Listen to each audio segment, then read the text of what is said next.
So hello friends, कैसे हैं आप लोग। स्वागत है आपका अपने परिवार स्टूडेंट क्लासेस में। तो आज की वीडियो में हम बात करेंगे बीए थर्ड सेमेस्टर का क्वेश्चन पेपर पॉलिटिकल साइंस का, जो कि अभी जल्द ही यूनिवर्सिटी में पूछा गया है। तो आगे भी जिन स्टूडेंट्स का एग्जाम पॉलिटिकल साइंस का लगा हुआ है, तो ये पेपर उनके लिए बहुत ही इंपॉर्टेंट होने वाला है, क्योंकि इस क्वेश्चन पेपर से आपको पता चल जाएगा कि किस टाइप के क्वेश्चन इस बार पूछे जा रहे हैं और कौन कौन से क्वेश्चन आपके लिए परीक्षा के लिए इंपॉर्टेंट है। तो वीडियो में एंड तक बने रहिएगा ताकि आपको अच्छे से क्वेश्चन पेपर समझ आ जाए। तो चलिए वीडियो को स्टार्ट करते हैं बिना किसी देरी के।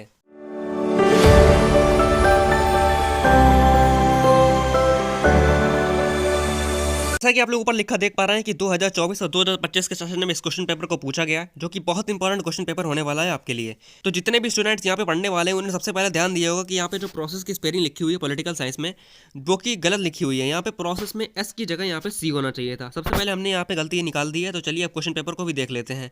जो पहला सेशन है वो आपका आया था सेशन नंबर ए, जो कि आपका था very short answer type question, जिसमें आपको 10 के 10 वेरी शॉर्ट करने थे, जो कि आपके 2 नंबर के थे। तो इसमें हिंदी और इंग्लिश में दोनों दे रखा, लेकिन जो भी स्टूडेंट हिंदी मीडियम वाले हैं वो इसमें हिंदी में पढ़ सकते हैं, मैं इसे इंग्लिश में पढ़ दूंगा, ठीक है। तो इसमें पहला क्वेश्चन दे रखा था, who has called that India is quasi federal. किसने कहा था कि जो इंडिया है वो क्वासी फेडरल है, ठीक है। तो सेकंड क्वेश्चन आपका पूछा गया था, which type of democracy is existed in India. Bharat में कौन सी जो डेमोक्रेसी है वो पाई जाती है। इसमें अगर आप लिख देते हैं कि इनडायरेक्ट डेमोक्रेसी पाई जा, तो इसमें आपको सिर्फ इतना ही लिखना था कि indirect democracy is existed in India, आपको पूरा का पूरा नंबर मिल जाते हैं। नेक्स्ट क्वेश्चन आपका पूछा गया था, from which year did the era of collision government at the centre begin in India. इसमें यह पूछा है कि कोलिजन गवर्नमेंट जो है वो इंडिया में इसकी शुरुआत कब से देखने को मिली थी। इसमें आप ये लिख देते हैं और आपको पूरे नंबर मिल जाते हैं। नेक्स्ट क्वेश्चन आपका दे रखा था, विच party system exist in India. India में कौन सा पार्टी सिस्टम पाया जाता है, जो कि सबको पता है, जो पढ़ के गए उन्होंने आराम से कर दिया होगा। नेक्स्ट क्वेश्चन आपका पूछा गया था, by which constitution amendment act the voting age was reduced from 21 to 18 years. तो कौन से संशोधन अधिनियम के द्वारा जो मतदान की उम्र है वो 21 से घटाकर 18 कर दी गई थी। देखिए कितना डीप में ये क्वेश्चन पूछ रहे हैं। ये स्टूडेंट वही इस क्वेश्चन को जवाब दे सकते हैं जिन्होंने डीप में जाकर पढ़ा है। वैसे जो एक रात पहले वाले जो स्टूडेंट होते हैं वो इनको क्वेश्चन बिल्कुल भी नहीं दे सकते हैं। समझ गए होंगे आप। नेक्स्ट क्वेश्चन आपका पूछा गया था, when did the use of EVM start in Indian election. तो ईवीएम जो इस समय जो आप जैसे कि देखते हैं जो वोटिंग होती है वो ईवीएम के द्वारा ही ज़्यादा देखने को मिलती है। तो ईवीएम की स्टार्ट इंडियन इलेक्शन में कब हुई थी, यही आपको इसमें बता देना था। नेक्स्ट क्वेश्चन आपका दे रखा था, by which constitutional amendment panchayat raj institution was legalised. इसमें आपको बताना था कि किस संविधान संशोधन के अंतर्गत भारत में पंचायती राज के संवैधानिक अधिकार दिया गया है, ठीक है। तो ये भी एक अच्छा क्वेश्चन पूछा गया था, इसे आप देख लीजिएगा। नेक्स्ट क्वेश्चन आपका पूछा गया था, Panchayati Raj system is based on which principle. जो पंचायती राज सिस्टम है जो कि 73 कॉन्स्टिट्यूशन अमेंडमेंट एक्ट के द्वारा बनाया गया है, वो किस प्रिंसिपल पर बेस्ड होता है। तो ये भी आप क्वेश्चन आराम से करते थे। बहुत ईजी क्वेश्चन पूछा गया था कि प्रिंसिपल जो है वो उसका डिस्ट्रीब्यूशन ऑफ पावर पर बेस्ड है, ठीक है।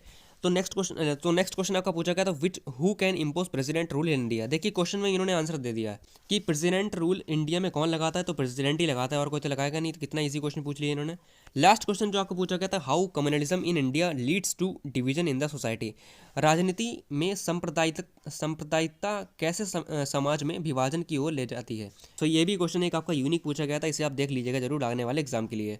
नेक्स्ट जो आपका सेक्शन था वो आपका था सेक्शन नंबर बी, जिसमें आपको पूछा था शॉर्ट आंसर टाइप क्वेश्चंस, लघु उत्तरीय प्रश्न, ठीक है। जिसमें आपको इसमें 2 करने थे, जो कि आपको 15 मार्क्स का एक था, आपके 2 नंबर मिलते थे, ठीक है। इसमें तो आपको 200 वर्ड में लिखा था, तो मतलब वही आपका 2.5 पेज में। जो इसमें पहला शॉर्ट पूछा गया था वो है role and functioning the pressure group. देखिए बहुत ही इंपॉर्टेंट क्वेश्चन है ये। प्रेशर ग्रुप से हमेशा एक क्वेश्चन आपको देखने को मिलता है, या तो आपको प्रेशर ग्रुप से मिलेगा या तो आपको पॉलिटिकल पार्टी से मिलेगा। इस क्वेश्चन पेपर में प्रेशर ग्रुप्स के क्वेश्चन आया है, पॉलिटिकल पार्टी से क्वेश्चन एक भी नहीं देखने को मिला है। तो ये आप क्वेश्चन जरूर कर लीजिएगा आने वाले एग्जाम के लिए। नेक्स्ट क्वेश्चन आपका जो पूछा गया था, discuss the merits and demerits of multi party system in India. Bharat में जो मल्टी पार्टी सिस्टम है उसके मेरिट्स क्या हैं और डीमेरिट्स क्या हैं, इसमें आपको बता देने थे। नेक्स्ट क्वेश्चन आपका पूछा गया था, डिस्कस द, बहुत ही इंपॉर्टेंट क्वेश्चन है, हर बार आता है ये एग्जाम में। जितने भी आप क्वेश्चन पेपर उठाएंगे इसमें ये क्वेश्चन जरूर मिलेगा कि discuss the main features of the 73 constitution amendment act. या तो इसमें आपको यहाँ पे लिख देगा फीचर्स, या तो आपको इसमें लिख देगा प्रोविजंस। दोनों एक ही बात होती है। तो इसमें आपको ये क्वेश्चन आपको बिल्कुल भी छोड़कर नहीं जाना है। 100% ये क्वेश्चन आपके आने के चांस है, ठीक है। सो लास्ट क्वेश्चन ऐसा पूछा गया था कि discuss the influence of communalism on Indian politics. देखिए कम्युनलिज्म से 2 क्वेश्चन आपके हुए आए थे, एक आपका वेरी शॉर्ट में आ गया था और एक आपका शॉर्ट में आ गया था कि भारतीय राजनीति में सांप्रदायिकता के प्रभाव में विवेचना कीजिए। इंपॉर्टेंट क्वेश्चन ये आपको कर लीजिएगा। सो सेक्शन नंबर सी जो आपका था वो आपका लॉन्ग आंसर टाइप क्वेश्चन, जिसमें आपको एक लॉन्ग करना था। 3 चॉइस में आपके आए थे, 25 नंबर का एक था। 801 में करना था, जो आपको पहला लॉन्ग पूछा गया था कि explain the need of electoral reform in India. देखिए बहुत ही इंपॉर्टेंट क्वेश्चन इसमें, मतलब ये क्वेश्चन पेपर बहुत ही ज़्यादा इंपॉर्टेंट है, क्योंकि इसमें ज़्यादातर इंपॉर्टेंट क्वेश्चन ही देखने को मिले हैं। ये बहुत इंपॉर्टेंट क्वेश्चन, ये हर साल आता है यूनिवर्सिटी में, और ये देखिए इस बार भी देखने को मिला है। ये आप ज़रूर कर, ये वाला क्वेश्चन आप बिल्कुल भी छोड़ कर मत जाइएगा। नेक्स्ट क्वेश्चन जो आपका है, should religion be separated from politics. ये तो आपको ऐसा क्वेश्चन है कि आपको ये अगर आप पढ़ा होगा तो आप ये क्वेश्चन कर पाएंगे, वरना को नहीं कर पाएंगे। कि give your answer in favour and against with reasons.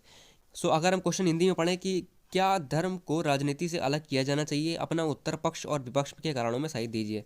कि जो रिलीजन आप जैसे कि देखते हैं, जो पॉलिटिक्स में जो रिलीजन के बेस्ड पर जो वोटिंग होती है, उसे पॉलिटिक्स से अलग किया जाना चाहिए या नहीं किया जाना चाहिए। इसी में आपको बता देना था अपने आंसर में कि आपका फेवर क्या है और आप इसके कारण क्या है जिससे आप अगेंस्ट में हैं।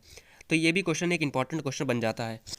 सो लास्ट जो आपका क्वेश्चन था वो था what do you understand by regionalism. देखिए इसमें भी इतना इंपॉर्टेंट क्वेश्चन ये पूछा गया है कि मतलब examine the role of regionalism in Indian politics. पहले होता ये था कि कम्युनलिज्म और रीजनलिज्म में एक आता था, लेकिन इस क्वेश्चन पेपर में देखिए दोनों क्वेश्चन पूछे गए, रीजनलिज्म के बारे में भी और कम्युनलिज्म के बारे में भी। और एक बात आपने इसमें नोटिस करी होगी कि पॉलिटिकल पार्टीज इसमें कोई भी क्वेश्चन नहीं देखने को मिला है। तो ये भी आपको क्वेश्चन बिल्कुल भी छोड़ के नहीं जाना है। तो जिन स्टूडेंट का भी आगे एग्जाम लगा हुआ है, तो इस क्वेश्चन पेपर को आप पढ़िए, सही से देखिए, और इन क्वेश्चन पेपर के जितने भी मैंने इसमें इंपॉर्टेंट क्वेश्चन बताए हैं उसके आंसर को लिख लीजिए और बिल्कुल रट लीजिए, क्योंकि यही क्वेश्चन आपको देखने को मिलने वाले हैं आगे आने वाले एग्जाम में। ठीक है, तो यही था आपका पूरा का पूरा पॉलिटिकल साइंस का क्वेश्चन पेपर, जो कि अभी हाल ही में 2025 की सेशन में पूछा गया था। उम्मीद करता हूँ आपको पूरा का पूरा क्वेश्चन पेपर समझ में आ गया होगा, आपको बहुत हेल्प मिलेगी कि आगे वाले आने वाले एग्जाम में। तो अगर आपको वीडियो पसंद आई तो वीडियो को लाइक करिए, शेयर करिए और चैनल को सब्सक्राइब करिए और बेल आइकन को क्लिक कर दीजिए, ताकि आने वाली वीडियो की नोटिफिकेशन आसानी से मिल जाए। तो नेक्स्ट वीडियो जो आने वाली है वो इकोनॉमिक्स के क्वेश्चन पेपर, जो कि अभी 2025 के सेशन में पूछा गया था। तो चलिए मिलते हैं आपको नेक्स्ट वीडियो में किसी और इंटरेस्टिंग टॉपिक के साथ। जब तक के लिए गुड बाय, जय हिंद, जय भारत।